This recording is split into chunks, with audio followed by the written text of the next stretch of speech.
Welcome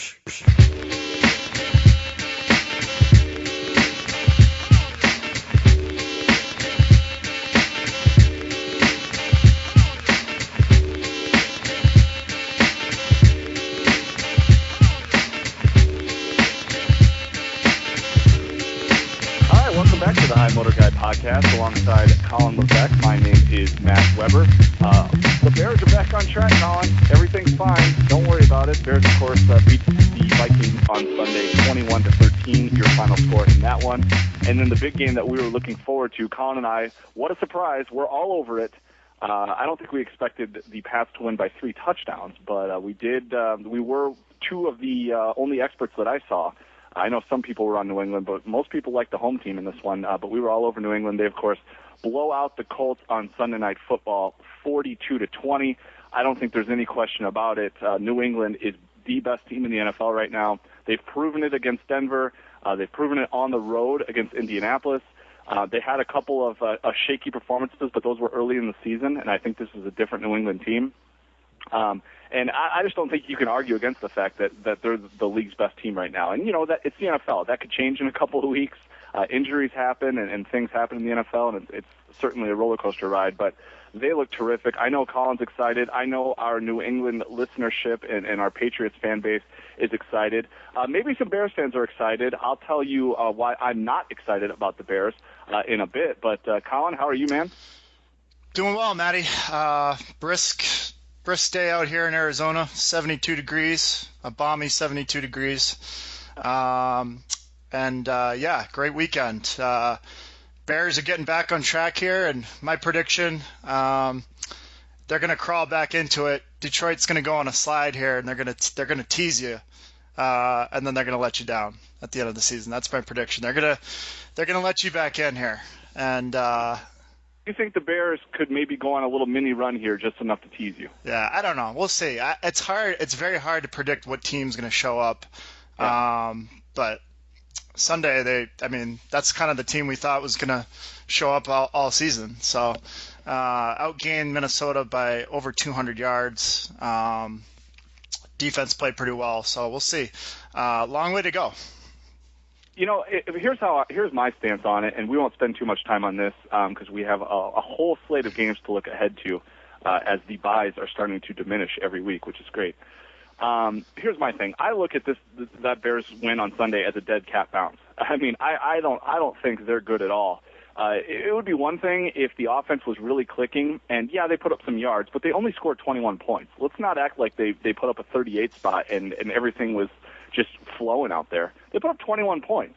The fact is they got a decent, or I should say a good defensive performance against a really bad quarterback, at least a really young quarterback. You know, Bridgewater could end up being decent. I don't know. Jury's still out on that. He has plenty of time to figure it out. But at this time, you know, they have a third-string running back out there.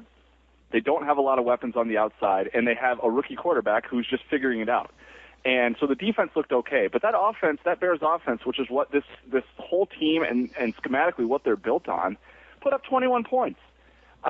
So, you know, I'm not going to get excited and think that they've figured this out. Now, granted, they have Tampa Bay coming to town this week, the Lovie Smith Bowl. They'll be favored in that one. We'll get into the lines in a bit. So I wouldn't be surprised if they win that game. So now you're at 5-6, and like Colin said, you give a glimmer of hope because you're not too far out of it. But then you go at Detroit on Thanksgiving. They're not going to win at Detroit. Then Dallas comes to town. They're not going to beat Dallas. Then New Orleans comes to town. I mean, that's a team that I think is better than the Bears. Then Detroit again, and they're better than the Bears. And then at Minnesota, so you're on the road, and, you know, maybe you win that game, but at that point the season's over. So, you know, I know some Bears fans are excited, or you could have the stance like Colin, like at least they're going to be watchable for the next few weeks, which hopefully is the case.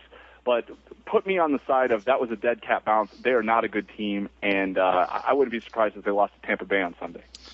Yeah, and if you look at Tampa Bay, I mean, we've talked about them for the past couple weeks. Starting to play pretty good ball now. I don't know how great they are, but they're hanging around. They're in every game, and they took care of business on Sunday. Interested to hear your thoughts on the return of Lovie Smith. I know A lot of a beloved guy in Chicago, and I know a lot of people still love him. I mean, he did a hell of a job. I mean, he was fired after 10-win season. What are your thoughts on that? He had in my opinion, he had a really good career here. I mean, you think about it. He made them a perennial top 5 defense.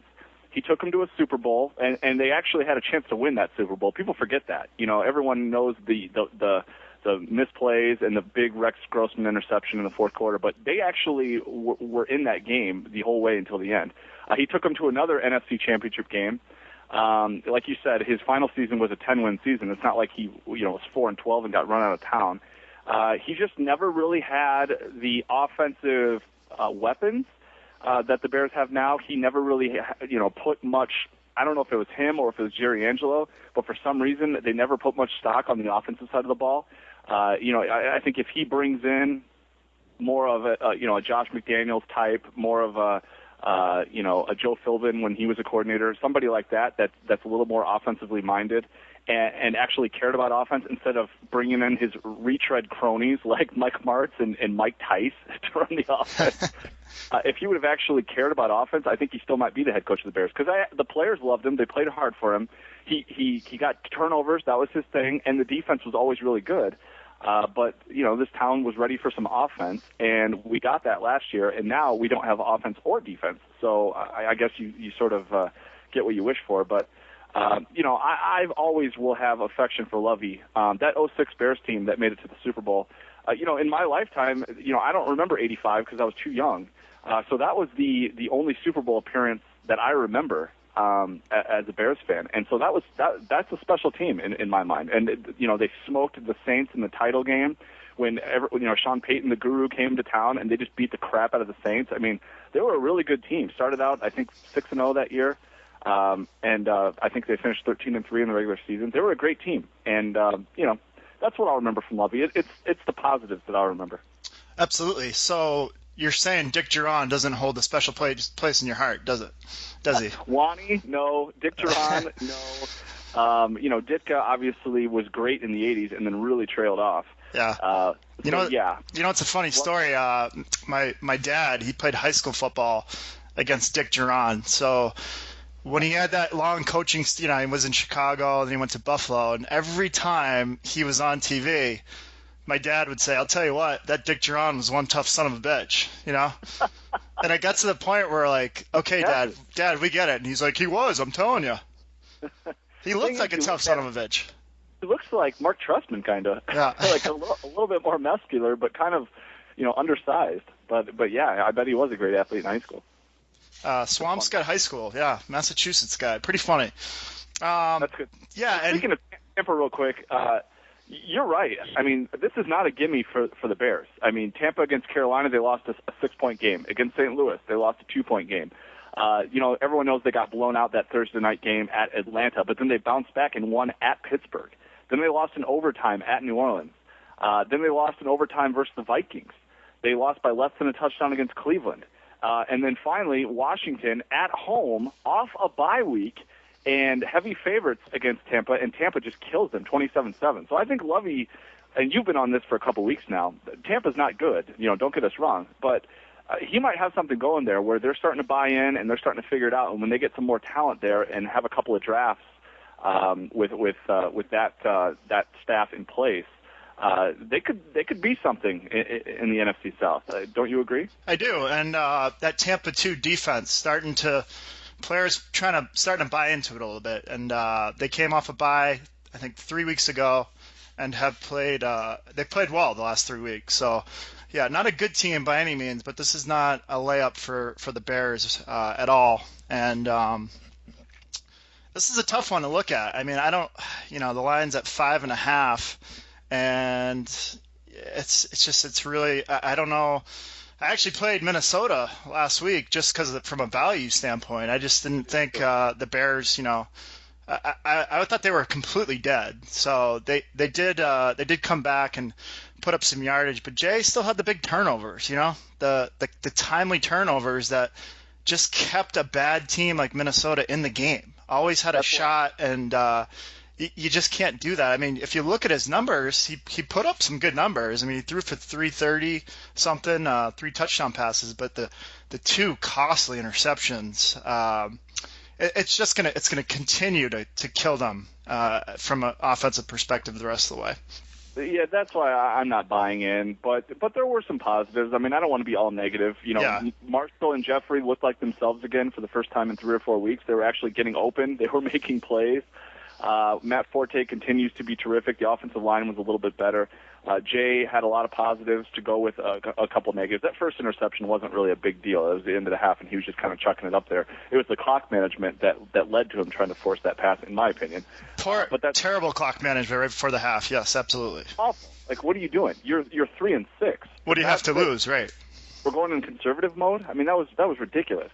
But the second interception was pretty bad. But the defense looked good, and they got some pressure up front, and they really held Minnesota in check. But when it was 10-0, I was like, okay, this is over. And I bet on the Vikings, so with play money, but I was fine with that. I had accepted it. But we'll see. At least the Bears gave us a reason to pay attention for another week. I mean, if they take care of business at home against Tampa, they're 5-6, and then they're legitimately back in wild card contention. I mean, it's as simple as that. Absolutely.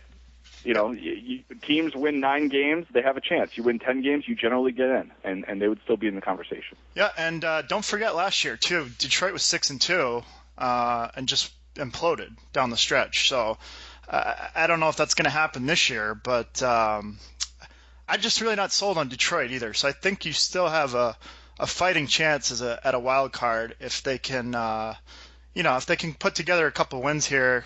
And another factor too, Matty, you got to look at, and this may be cliche, but cold weather football in Chicago down the stretch, that's got to benefit the home team.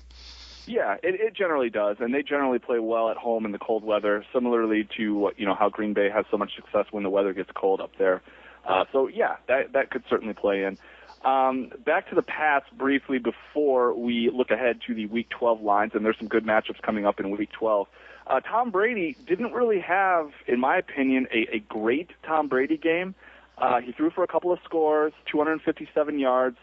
His completion percentage wasn't very high. He wasn't really throwing downfield too much. His rating was only 85. But somehow, some way, they ran the ball like crazy against that Colts defense. And Jonas Gray, of course, got all the headlines with 201 yards rushing and 4 touchdowns. They ran it to Edelman a couple of times. Vereen only got 1 carry, and it was for 18 yards. They really spread it around on the ground, and Jonas Gray was terrific.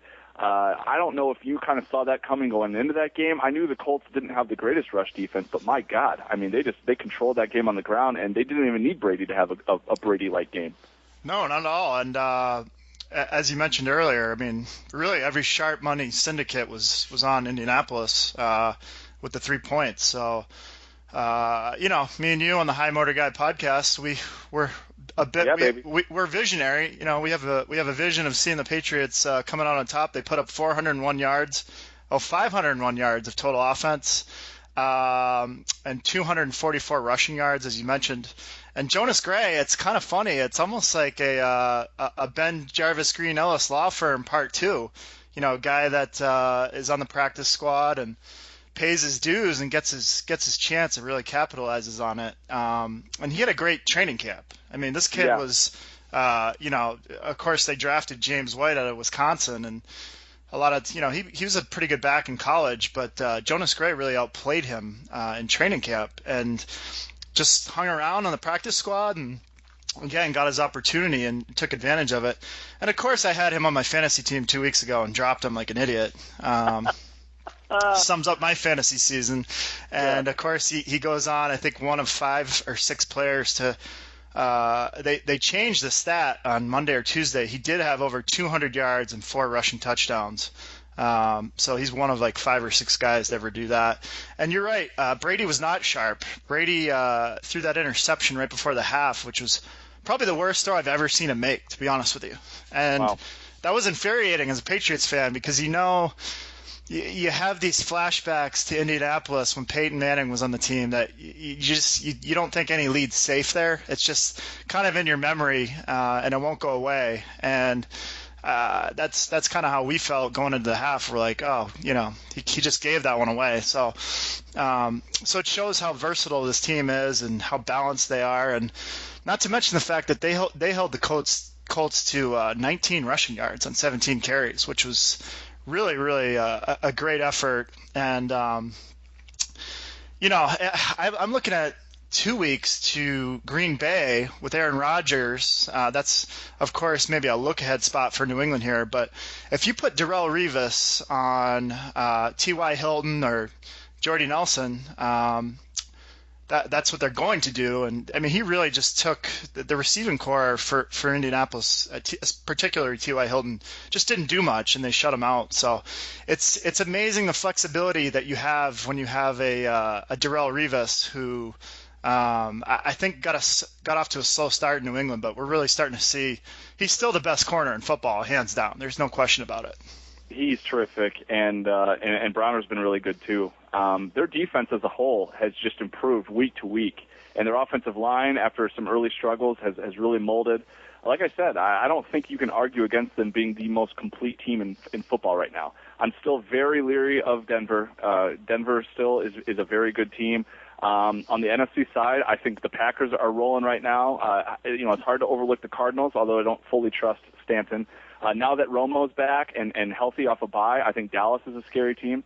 But New England, in my opinion, I mean, they look great. They seem to have the full package. I saw a tweet. It was pretty funny. And this was the week where teams just decided to cut running backs. Yes. Yeah. Like Ben Tate just gets cut. LeGarrette Blount just gets cut.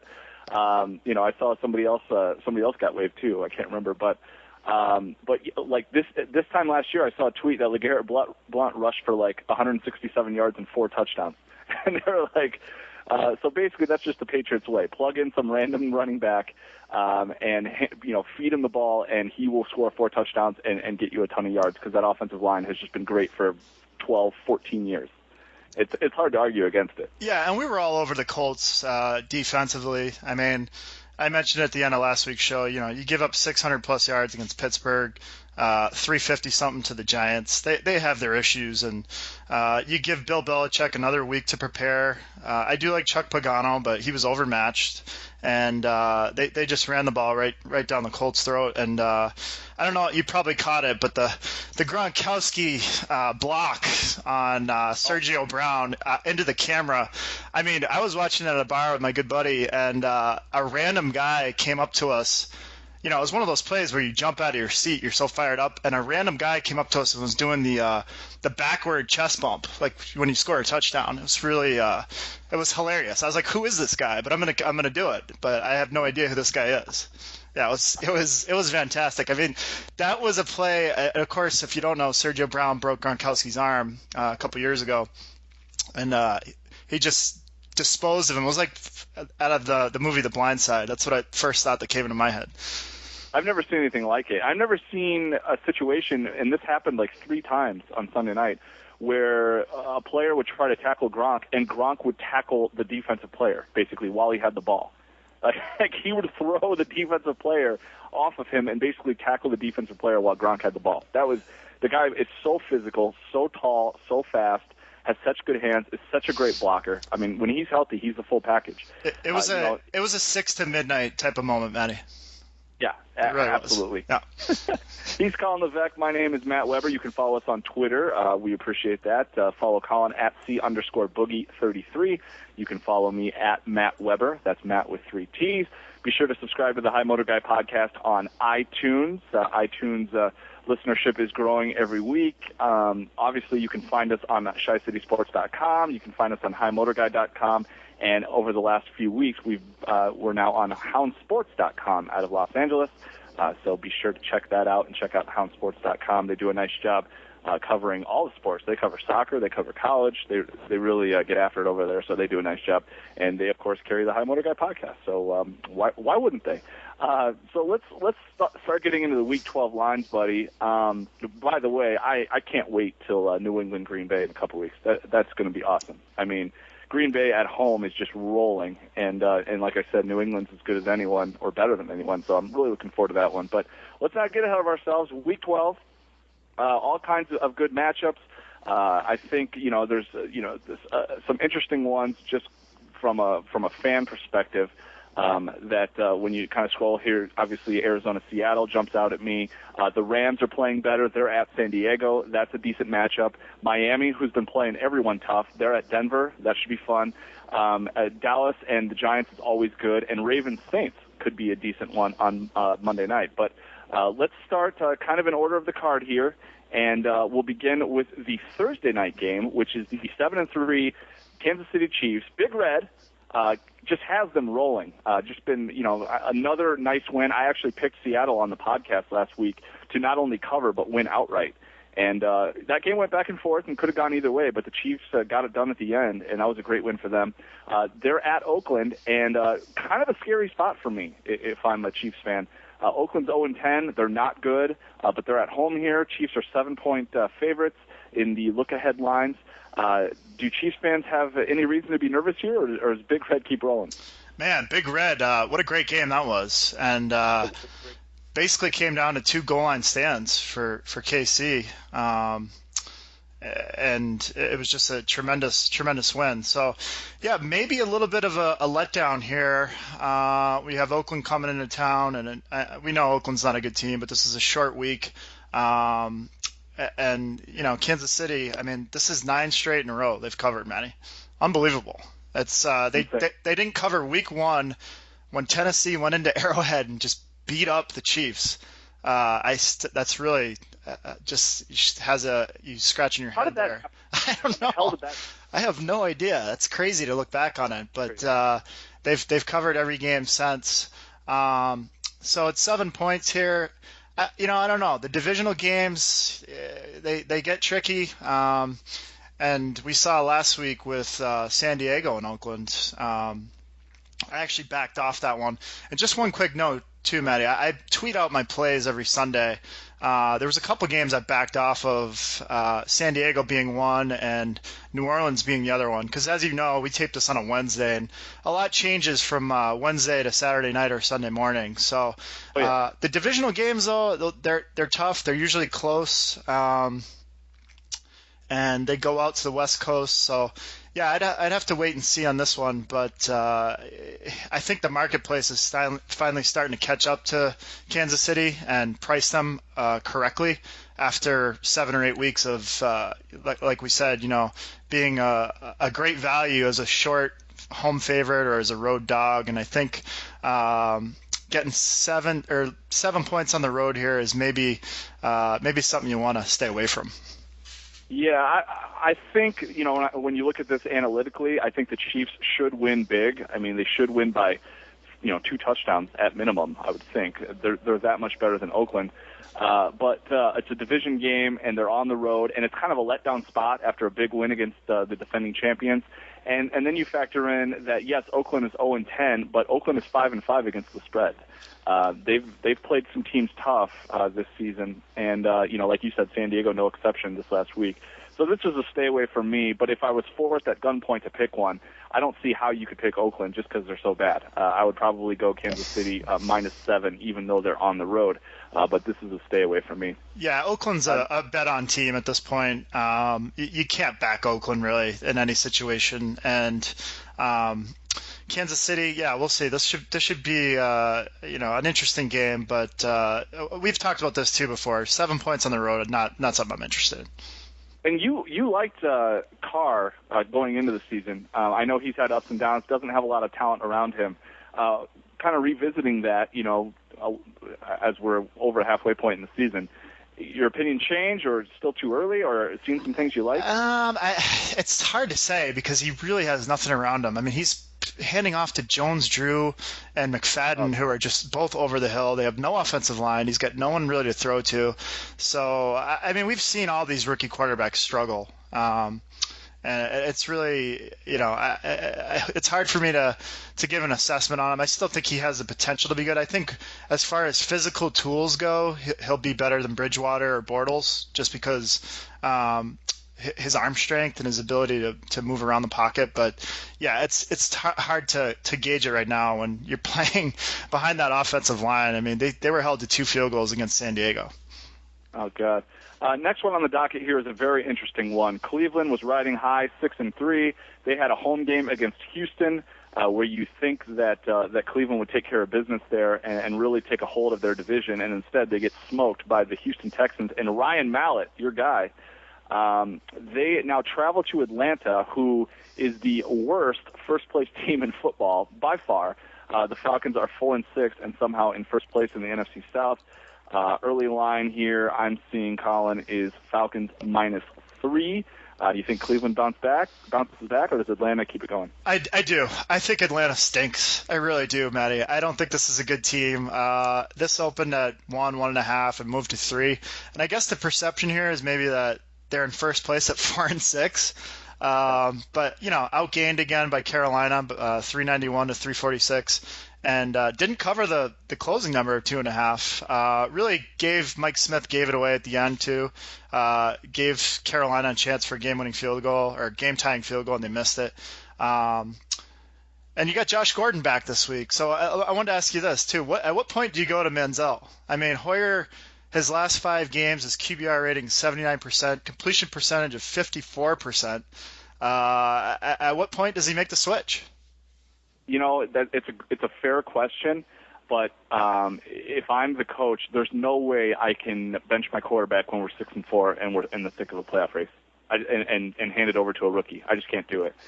Even if Manziel is maybe the better choice, you can certainly disagree with that opinion, but I can't do that as a head coach. I'm going, listen, Hoyer's been up and down, and like you said, he's really struggled of late. But we're 6-4. We're right in the thick of it. We get Gordon back, which will give Hoyer a weapon here that he hasn't had all season. We finally given up on the Ben Tate experiment, and we're going to focus on Crowell and West as our running backs. Things are maybe coming into form here. I'm riding that with Hoyer unless he gets hurt. That's just my thought on it. Yeah, no, I can. That makes sense. To the game, though, I like Cleveland here. I really do. I think they bounce back. I don't think Atlanta's good. And here's a stat for you. Falcons are 4-0 in the division and 0-6 against everybody else. Wow. That's not good. That's horrible. I'm in agreement with you. Not only do I think Cleveland covers on the road, I think Cleveland wins outright. Yeah. I think Cleveland is better than Atlanta. I've been touting Cleveland all year, and they've let me down about half the time. but I love Cleveland in this spot. A good bounce-back game for them. Getting Gordon back will be huge. I like you. I think Atlanta stinks. I think if you watched that Carolina game, Carolina missed a field goal, and then they got the ball back and then had a field goal blocked at the end. That's right. Yeah, field goal blocked. Excuse me. Yeah, Carolina should have won that game. They had 2 chances at the end there. Atlanta is 3-6 against the spread in its last 9 games as a home favorite. If that's not another indictment on Mike Smith, and I don't know what is. And Mike Smith was the favorite for coach to get fired first last week, and he's already moved out of that. So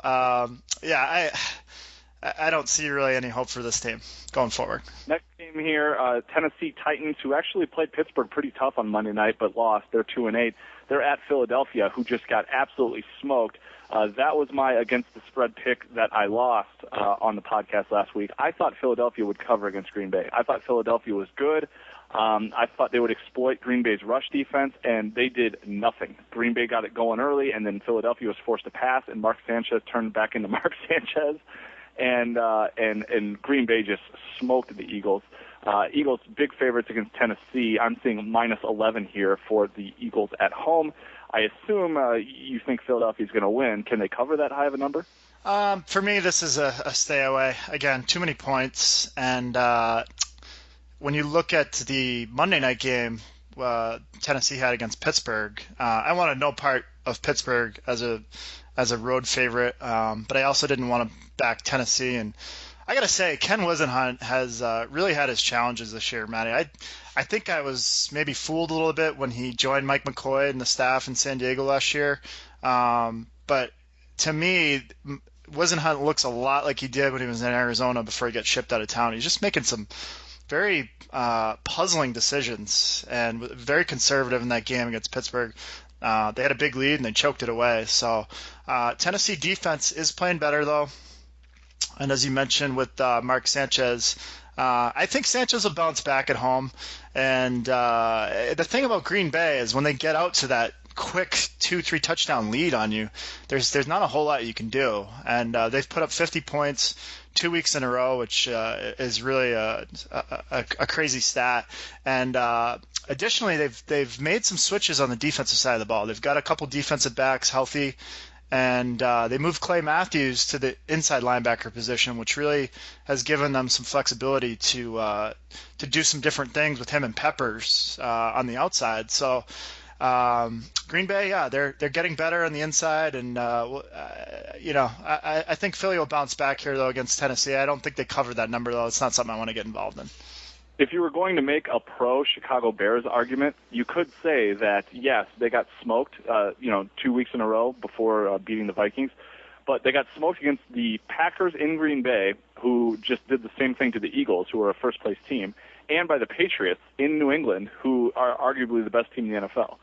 So, that if you were going to make a pro-Bears argument that they could get back into this thing because they're obviously not near as good as New England or Green Bay, but maybe they're not as bad as people were saying they were because of that competition. I could buy into that argument. I don't necessarily believe it, but you could probably convince me. For me, Colin, on this game, Philadelphia, Tennessee, also a stay away for me. I think the Eagles win. But this has letdown written all over it, so 11 points is just too much for me. I'm definitely staying away. Next one on the card here, interesting matchup. Obviously, the Lions 7-3 at New England 8-2. I know we don't want to give into our predictions yet, Colin. So anything about the line or about the over/under totals that maybe you want to touch on before we give our predictions at the end of the show? Not a whole lot, but I will say this, and I saw this stat today. This is a crazy one, Matty. Since Matt Stafford's been in the league, he has not beaten an opponent on the road with an over 500 record. That's like Andy Dalton-esque. Yeah, and I mean he's been in the league 4 or 5 years now, and what immediately popped into my head was the couple years Detroit had pretty decent teams, and they would come to Chicago and they would just get blown out. He would completely implode on the road, and this is not a good spot for New England. We'll get into that a little bit more later, but I took the Cardinals last week. I don't trust Matt Stafford on the road at all.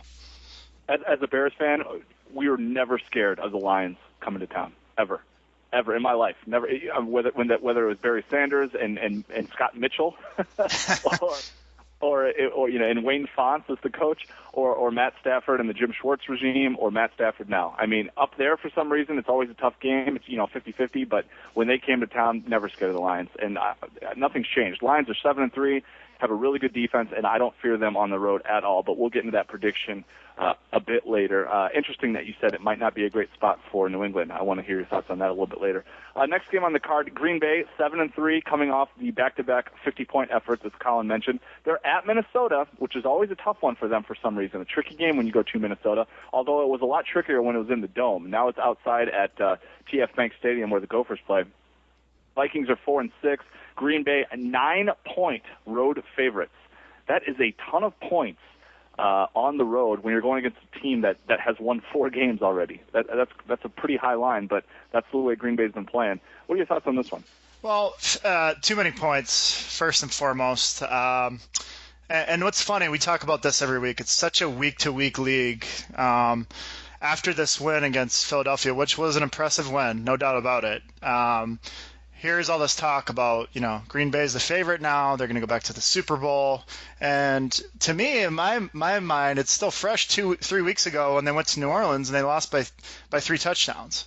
Yeah, they got smoked. Yeah, so it's a different team on the road. We'll see if some of these changes I mentioned can carry over to road victories. Because we know Minnesota is not very good, but they're competitive. And 9 points, just not something I want to get involved in. It's kind of like the Denver game 2 weeks ago when they went to Oakland. They were 9 or 10 point favorites. They ended up covering, no problem, but anything over 7 points on the road in the NFL is just, I don't care who's playing. It's not something I want to get involved in. Automatic stay away. I agree with you. To be fair, in regards to that New Orleans performance 3 weeks back, Rodgers did get hurt in that game, and they weren't really the same team after that. That was a back and forth game, and then he tweaked the hamstring and never really recovered. This is true. But yes. You're right. They got smoked in that game. It just shows you how valuable Aaron Rodgers is to that team, as everyone knows. Believe it or not, it's not Mike McCarthy with the magic potion.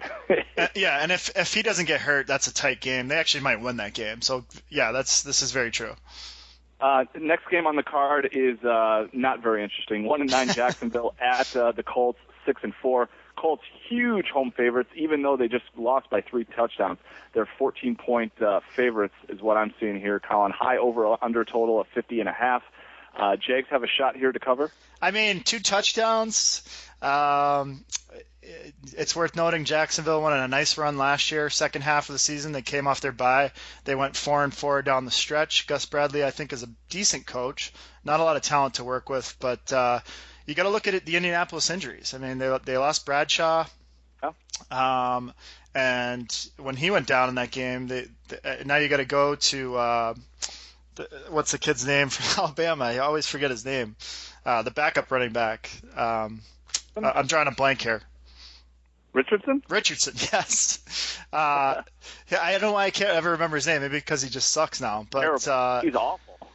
For the way that Indianapolis very well may cover this game, but 2 touchdowns, I mean, that may be worth, if that gets up to 14.5, which it might, you may want to take a stab with the Jags. I mean, you never know. 2 touchdowns is a ton in the NFL. Yeah, this is a stay away for me. There's no way you can play this game, but if I had to make a bet on this, I'm picking the Jags to cover. Like you said, they're coming off a bye. They've discovered a running game with Shoelace Robinson, Denard Robinson out of Michigan. They're playing a little bit better. Bortles looks better and better every week. Colts are banged up. Colts, this is a letdown spot. They were high and mighty rolling in to Sunday Night Football. They got smoked. Took some medicine.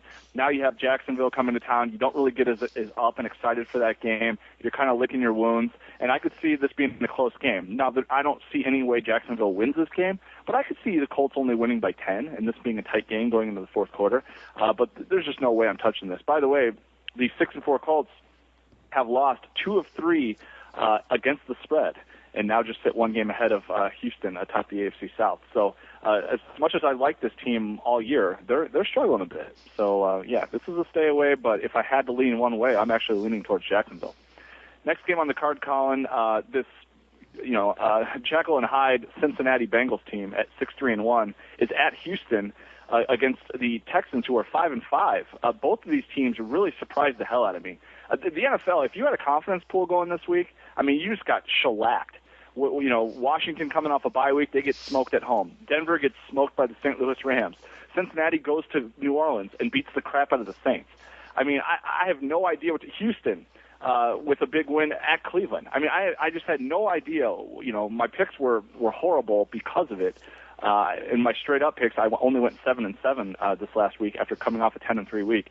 But Cincinnati and Houston were 2 teams I can't figure out. What are you thinking on this one? I have Houston as actually a slight favorite at home, 1-point look-ahead favorite over the Bengals. Yeah, I love Houston here. I think Mallett's really going to do some good things there. He wasn't tremendous by any means, but he's a lot better than Ryan Fitzpatrick. You want to talk about a guy that stole money over the years. He's made a ton of money, and he's terrible. I think the Arian Foster injury last week was maybe a little overrated because Alfred Blue still rushed for 150 yards. And I still think this Cincinnati team has its holes. And for me, that was a big win down in New Orleans last week, but they go on the road again to Houston now. Houston defense, if you take away the 2 J.J. Watt roughing the punter penalties last week, they very well may have pitched a shutout in that game against Cleveland. So I like the way their defense is playing. And at home, this is Cincinnati is 6-3-1. I can't believe that. I look to the Texans here for sure. We're in agreement. And I hate the Texans, but I like the Texans in a very close game. But if it's just 1 point, I think the Texans figure it out at home. and cover this. The one thing going against us, Colin, is that it's a regular Sunday noon game, which means you're going to get the good Andy Dalton. That's true. If Yes. it's a regular, like, nondescript Sunday noon game, then Andy Dalton's great. If it's a Thursday night game, a Sunday night game, a Monday night game, or a playoff game, then he is absolutely dreadful. And that's just been consistent his whole career. I can't really explain it. He had his lowest QB rating the week before of his career at 2.0, and then this past week against the Saints had his highest QB rating of his career. So quite the contrast for Andy Dalton. And it was just another one of those Sunday noon games. He, for whatever reason, his routine works with Sunday noon games, but if there's any kind of extra added pressure, he cannot perform. 2-8 New York Jets playing a little bit better. Of course, got the big win over the Steelers before the bye week. They're at Buffalo. Buffalo's kind of reeling, lost 2 in a row. They're now at 5-5. They've played close in these games, but couldn't quite get them done. They actually had a lead against the Dolphins in that Thursday night game in the second half, and then just kind of fell apart. I'm not really sure where to go on this one, Colin. Do you have a read on this one? This is a tricky one too. Divisional game. Jets do come off a bye here. Now there is some sentiment in the marketplace that if the Jets had a competent quarterback this year, that they would be a top 10 team, which is interesting because you look at the stats and the analytics and particularly on the defensive side of the ball, they come out. They look good on paper, and they came off a big win against Pittsburgh, which was a fishy spot, as we know. So, with Buffalo, you go back 2 weeks, they had a lead on the Chiefs in the fourth quarter, and since then they really, they lost that game. They go down to Miami, they're up 9-3, and great outside of the 20s, but as soon as they get in that red zone, they struggle, and They end up losing that game pretty big to Miami, and we actually called that one. We gave that one out on the podcast last week. So I don't know. I don't. The Bills dominated the first game, but that was strictly because of Geno Smith. He had 6 turnovers, so they won that in a by a significant margin. And heavy snow up in Buffalo right now. I don't know if you've seen the tweets, but they have about 4 feet of snow on the ground. So. Dang. And they can't run the ball. Buffalo can't run the ball. New York can run the ball. This is one I'd have to look a little closer at, but I wouldn't be surprised if we see the number probably get down a little bit in favor of the Jets. I was on a call this afternoon at my day job, and obviously I'm based in Chicago, and one of the guys on the call was based in New York City, and the other guy on the call was based in Toronto, Canada. And so we sort of have Buffalo, like, surrounded. And I was like, so, you have any snow in Toronto? He's like, no. I was like, any snow in New York? He's like, no. I'm like, yeah, we don't have any snow in Chicago either. And yet Buffalo got 4 feet of snow. How the hell does that happen? It was like God just hates Buffalo and just dumped 4 feet of snow right in the middle, and no one else got touched with snow. I mean, that was crazy. I know the Lake Erie effect has a lot to do with that, but as we see lake effect snow here with Lake Michigan. But just interesting. And then that sucks. It's bad enough to live in Buffalo. Then you get 4 feet of snow. Yeah. When I'm looking at this one here, as much as I like the Jets coming off of a bye, as much as I agree with you that if they had a real quarterback, they could legitimately be a playoff contender, I still have to go with the Bills here. I think the Bills are a full touchdown better than the Jets. And I think if it's at -4.5, -4, -5 in that region, I still think if I had to pick one, I'm going with Buffalo in that one. Looking ahead to the next game, Colin, looks like we have the Bears and Tampa Bay. We'll go ahead and skip that one. So Arizona, Seattle. This one excites me. Arizona 9-1 at Seattle 6-4. Seahawks. You're not sure what you're going to get with this Seahawks team. Marshawn Lynch got a big fine again. He's going through all kinds of turmoil for whatever reason. And meanwhile, Arizona just keeps winning. And they won 10 games last year and didn't make the playoffs. Now they're obviously going to make the playoffs. They lose Carson Palmer, and Drew Stanton still gets, scores just enough points to edge the Lions last week. Their defense is terrific. Looks like we have Seattle -6.5, which is a ton of points. I mean, Seattle is just not quite the same team as they were last year. I don't know if it's a Super Bowl hangover or what.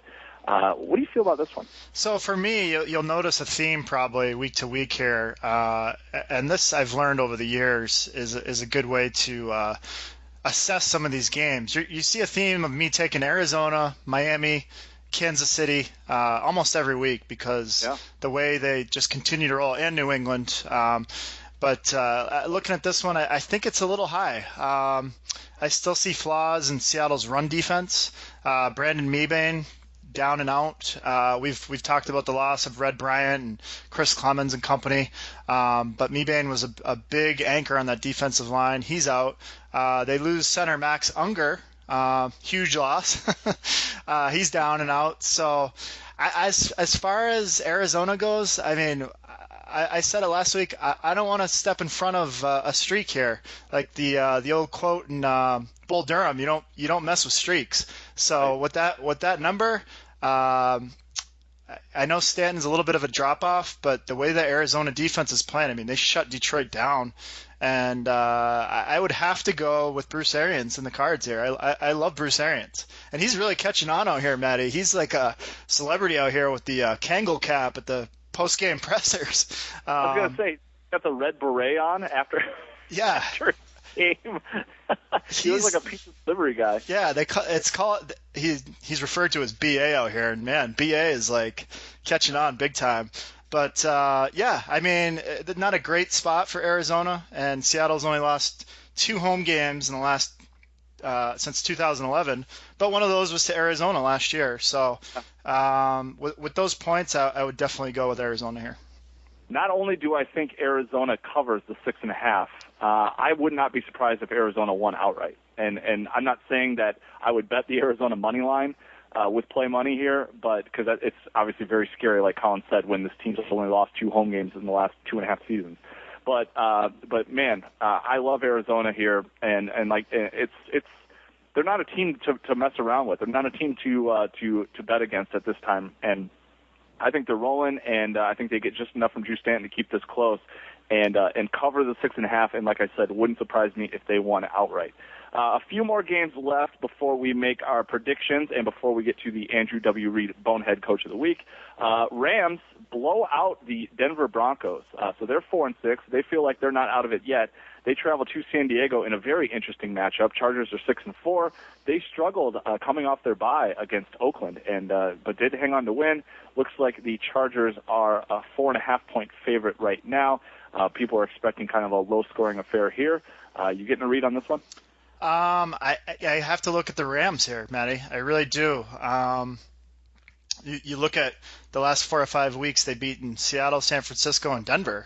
And I think we're starting to see the team that, we thought maybe for this year in the preseason, I know we say it every year, but I thought that the Rams were going to be competitive this year. And they made the switch to Sean Hill. He wasn't great, but he managed the game. He had a nice long touchdown pass to Kenny Britt. And San Diego, I mean, coming off a bye, this is part of the reason why I got off that game. Is I got some information before kickoff, but they were pushed around by the Raiders in the trenches. And with that Rams defensive line and the way they're clicking right now, I really have to look at the Rams here. And we talked about it last week. Jeff Fisher as a dog. Has been very successful. So if they can continue to run the ball with Trey Mason and the defense continues to, particularly the defensive line, continues to play at a high level. I know I talk about Aaron Donald all the time, a tremendous player. And Robert Quinn kind of came back from the dead. This is a guy that was dominant last year. He disappeared first 5-6 games of the year. San Diego, they're still struggling. And I have no other way to look here but the Rams with the points. If you go back and listen to our Week 4, Week 5, Week 6 podcast, you'll hear us just raving about the Chargers. And you'll remember that the Chargers started off 5-0 against the spread and were blowing teams out and covering easy. And then something happened, and some injuries started to pile up. Rivers wasn't quite as effective, and they've actually dropped 5 straight, Colin, against the spread. They're home favorites here. It's very, very hard for me to go against you. I do think that the Chargers figure it out because I don't trust Sean Hill on the road. He's a veteran guy, and he's been decent at home, but on the road he's been terrible, which is kind of why he was benched in the first place. So I do think San Diego wins. And if I had to pick, I think San Diego covers, maybe wins by a touchdown here. But I think the Rams are the sharp play here. I'm with you on that. And the way the Chargers are reeling right now, it's hard to get in front of that streak. But if I had to pick one, gun to my head, I'm taking the Chargers to right the ship. Miami 6-4 at Denver 7-3. Hard to believe the Broncos have dropped 3 games now. Denver still gets all the public money. They're -7 at home. Even though they're banged up, and Emmanuel Sanders is questionable in this game. We know Monte Ball is out with the groin injury. Sanders, of course, had the concussion, the big hit against the Rams on Sunday. What are your thoughts on this one? For me, I would stick with Miami, just because of the injuries that you just mentioned. And it's funny, Matt. You see Peyton Manning without the explosive weapons, he looks pretty mediocre, doesn't he? Sure does. Can you imagine if he had to play with that his entire career? Jace, can you imagine? Where would he be with mediocre talent around him on the offensive side of the ball? But yeah, I mean, there's no reason for me to get off Miami here. You talk about that secondary again every week. Brent Grimes I don't know if you had a chance to watch him play. Tremendous. He locked up Sammy Watkins last week, and awesome. I'm sure he'll do the same thing to Demaryius Thomas. And Tannehill, still a little bit questionable, particularly on the road. But Miami, I mean, this is a team that realistically should be 8-2. They pissed away a game against Green Bay at home, and we like Joe Philbin. We've liked Joe Philbin for 2 years, so I think they could cover this number. I mean, this might get to 7.5, and if that's the case, then it's an automatic play on Miami. Denver, they came off the big loss to New England, and they just laid an egg last week. They were dominated in that game by the Rams. They could barely get a first down. I'm with you. I like the Dolphins here, especially if it gets up to 7.5. I think Denver wins a close game likely, but the Broncos are 1-2 against the spread in their last 3 games. Obviously, they lost 2 of those 3 games. And Miami is 7-3 against the spread in their last 10 games against the Broncos. For some reason, they've always played the Broncos tough. I'm with you. It's funny. You're like, stick with Kansas City, stick with Miami, stick with Arizona. It's hard to argue against that. And you know what? You know what's funny is that Kansas City is the 2nd-ranked defense, Arizona is the 3rd-ranked defense, and Miami is the 4th-ranked defense. So that might correlate. We have the next game on the card here. The Washington Redskins, just dreadful. RG3 had the press conference on Wednesday that a lot of people were kind of making fun of on Twitter. They're at San Francisco 6-4, who's gotten a couple of fortunate wins in a row. They won at New Orleans and won against the Giants in the Meadowlands, and really kind of had to hold on to win both of those. Got a lot of turnovers from Eli Manning, who's absolutely dreadful. They're big favorites against the Redskins, 9-point home favorites. I don't love what I'm seeing from the Niners this year. Is 9 points too much? I think 9 points is too much. This is another one I'll have to look at a little more closely as we get closer to kickoff.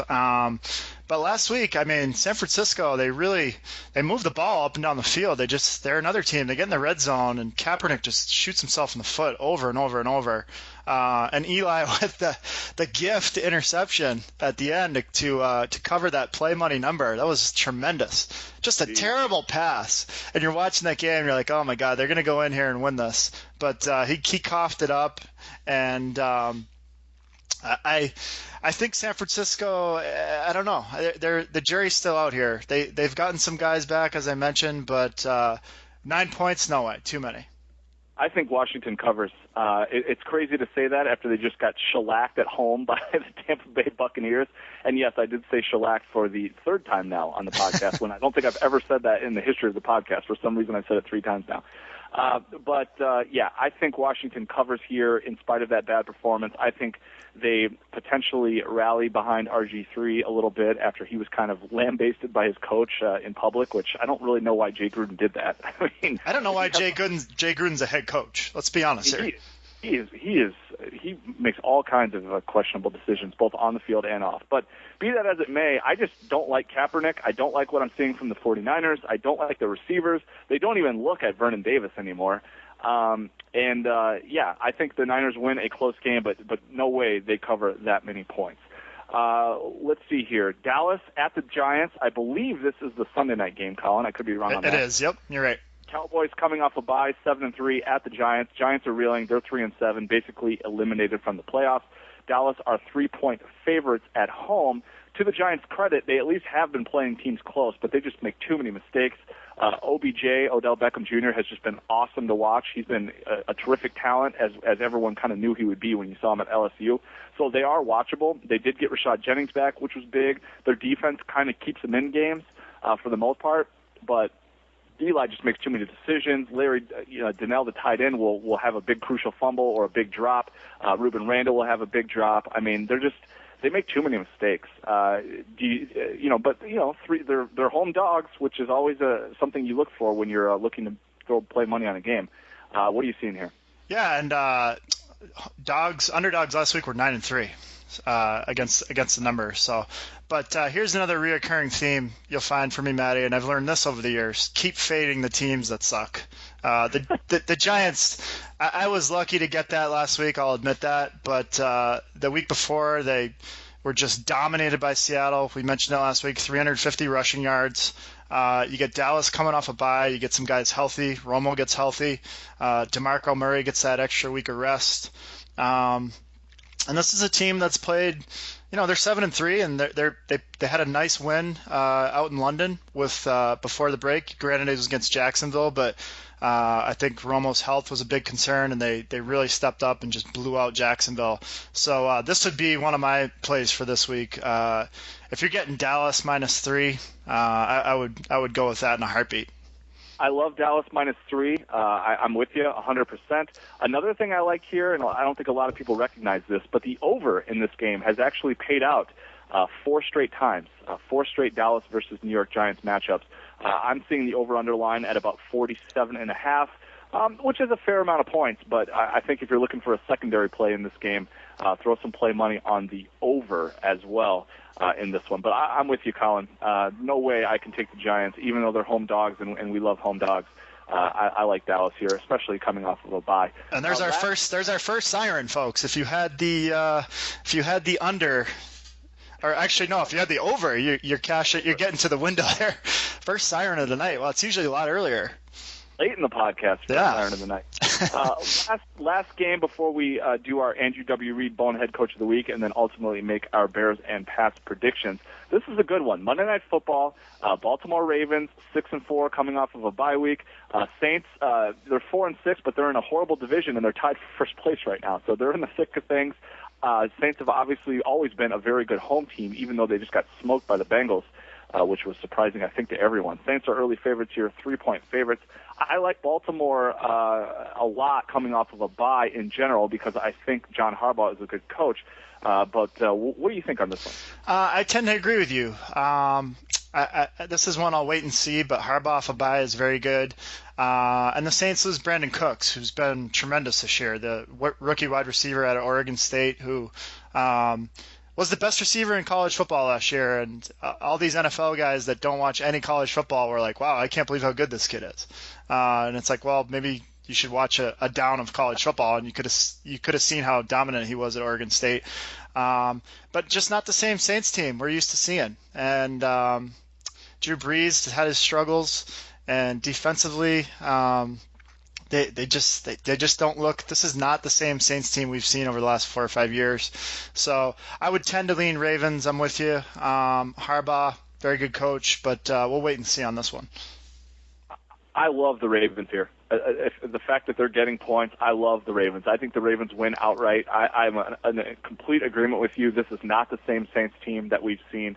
They've lost 2 straight. They got smoked by a bad Bengals team, or at least an average Bengals team at home. I'm with you here. Baltimore coming off a bye. I think Baltimore wins by a full touchdown and easily covers that. So I would look at Baltimore money line in this one. That's how confident I am. Oh, and here's one more thing, Maddie. What we're going to see this year, and we've talked about this over the years. I know I keep saying that tonight, but we're going to see a team go 6-10 or 7-9 and win the division this year and host a playoff game. And you could have, I read this week, you could have Green Bay. Chances are Green Bay wins the division, but if the playoffs were to start today, you'd have Green Bay on the road as potentially a 10 or 14 point favorite in a wild card game. Isn't that crazy? It's absolutely insane. It's indictment against the league. It's ridiculous. They still haven't figured it out. Yeah, They need to do it like they do in the NBA. They need to reseed once the season ends. That's just the only way they'll ever get it right, because you've seen it over the years. The 7-9 Seattle team. They hosted and they beat a Saints team who was the defending Super Bowl champs. We saw the Patriots were 11-5 one year, didn't get in. We saw the Colts, I think the next year were 12-4, and they had to go to San Diego and they lost to an 8-8 Chargers team. It's not fair, and you're rewarding a team for playing in a crappy division. I don't know if they'll ever get it right. I think it doesn't seem like anyone really cares, But it's Big Red. It's our guy. He's 7-3, Colin. He got the Chiefs rolling. It's hard to fade him, as Colin said. Basically, you got to ride the Big Red gravy train. It's the Andrew W. Reed Bonehead Coach of the Week. All right, I am going to go with a man who it's very apparent now that he sold his soul to the devil for 2 Super Bowl wins. But we're going with Tom Coughlin, ladies and gentlemen. I don't believe he's ever won before. I don't think Tom Coughlin to me at this point is the old man that you sit down across from the poker room in the casino and you're just taking pot after pot off him because you're playing aggressively and he's just getting pissed. And he has no way to counter it. And he's just like, you young kids with your raising. That's exactly what he reminds me of at this point. I mentioned it earlier. You watched that San Francisco game. They had numerous chances to win that game. And with him, along with offensive coordinator Ben McAdoo, they had the first and goal at the San Francisco 4, and they ran with 5 minutes to play, and they ran 4 consecutive fade passes with Eli Manning, and I don't think any of them were even close. And you're talking against a pretty good pass defense with San Francisco. So they also had the ball late in the game in San Francisco territory, and Eli just threw a terrible pick, 5 interceptions. I watch him every week, and I cannot believe he beat us in 2 Super Bowls. It just blows my mind, Matty. It's almost as if it didn't happen. He's that bad. And Tom Coughlin, a former BC guy, he will get the nod this week. It is insane. I still can't believe it either. But those Giants teams felt like teams of destiny. Like they were going on the road and winning road playoff games in tough environments, and just somehow, some way, just getting it done and winning 2 Super Bowls. It's mind-boggling when you look back at it. We promised you predictions before we get out of here, so we'll do that now. Let's begin with your Pats, a big one against the NFC North leading Detroit Lions. Patriots are at home, looking to keep it rolling. I said at the beginning of the podcast, I think it's clear the Patriots are the best team in the NFL right now. What are your thoughts on this one, both against the spread and straight up? Yeah, tough spot. I mentioned it. They have a look-ahead game, maybe a little bit of a look-ahead game to Green Bay next week on the road, and coming off that big Sunday night win against the Colts. But I'm going to fade Matt Stafford here on the road. I've had success with fading certain guys on the road the last couple weeks, Kyle Orton being one of them. And I just don't see him going into Foxborough. Again, this reminds me of when he would come to Chicago a couple years ago and they would kill him. They would win by 3-4 touchdowns. I don't know that that's going to happen. But the Patriots, I think they'll win this game. 7 gets a little dicey. The Belichick stats as a home favorite over 7 points or more are not very good. So I'll probably stay away. I don't know. I'm not sure yet. Detroit does have a very sound defense, but I don't know how they're going to stop the passing game of New England. So I would lean Patriots, but I don't know. We'll have to wait and see on this as the week goes on. After starting out 1-3 against the spread, the Patriots are now 5-1 against the spread in their last 6 games. They've completely flipped the switch after that kind of shaky first 4-game start. They're the team to beat, but for me, at 7 points, this is a stay away. Even though I think I could easily see them beating the Lions by 3 touchdowns and getting a couple of Matt Stafford interceptions and really playing well. The Lions have a good defense. It kind of reminds me of when the Pats play the Jets. I was just going to say that, yeah. They always beat the Jets, but for some reason it's always a closer game than you think it's going to be.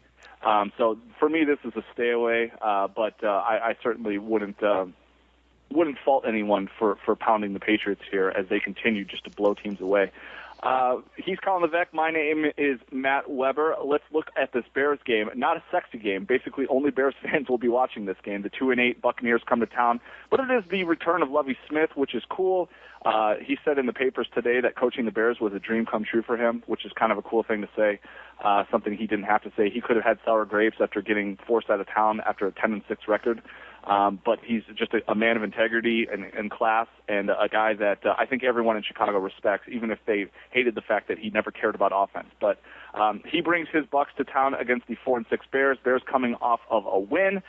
Bears are favorites, which, just like last week, it's really, really hard for me to bet on the Bears. They're favorites, which is why I took the Vikings last week with play money.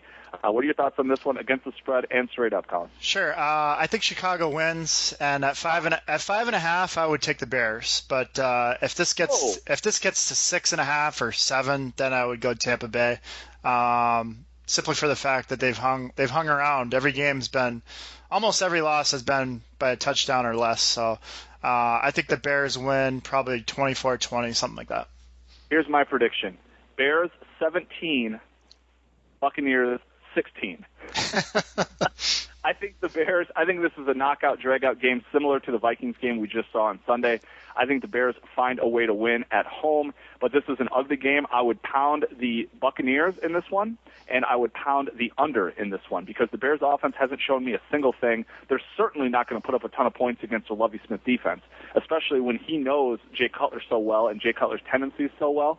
I love the under in this one. I do think the Bears find a way to win and improve to 5-6 and give us a glimmer of hope here as we head down the final stretch of the season.